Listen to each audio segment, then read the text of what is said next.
not planning on stopping in Israel, but we will be doing it at some point, but not for this trip. Israeli politicians have put a brave face on US President Donald Trump's decision to bypass them on his visit to the Middle East this week. But it has fed Israeli concerns that its main ally, Washington, is losing interest.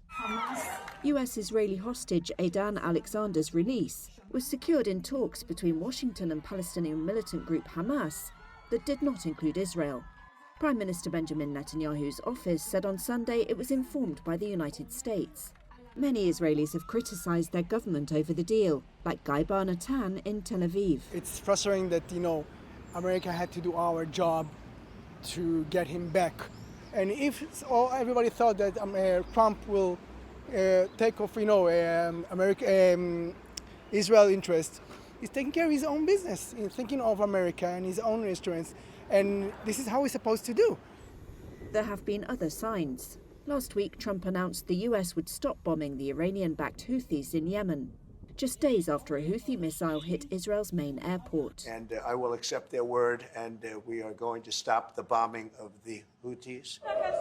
An Israeli official called his announcement kind of an embarrassment, and an Israeli columnist wrote on Ynet that the message was clear: Israel is no longer a top US priority. It compounded Israeli unease at US talks with Iran over its nuclear program, which could blunt any Israeli threat of military action. I'd love to see a peace deal, a strong peace deal. They cannot have a nuclear weapon, but... And as Trump prepared to visit Riyadh, Reuters reported that the United States was no longer demanding Saudi Arabia normalize ties with Israel as a condition for progress on civil nuclear cooperation. He's also visiting Qatar and the UAE. Normalization, a major goal for Netanyahu, now seems delayed indefinitely. This was partly to get round Riyadh's insistence that Israel move towards a settlement with the Palestinians.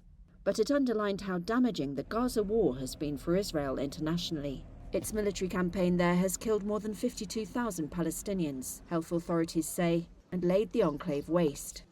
Last week, Mike Huckabee, the US ambassador to Israel, denied that Trump was distancing himself, saying the relationship remained ironclad.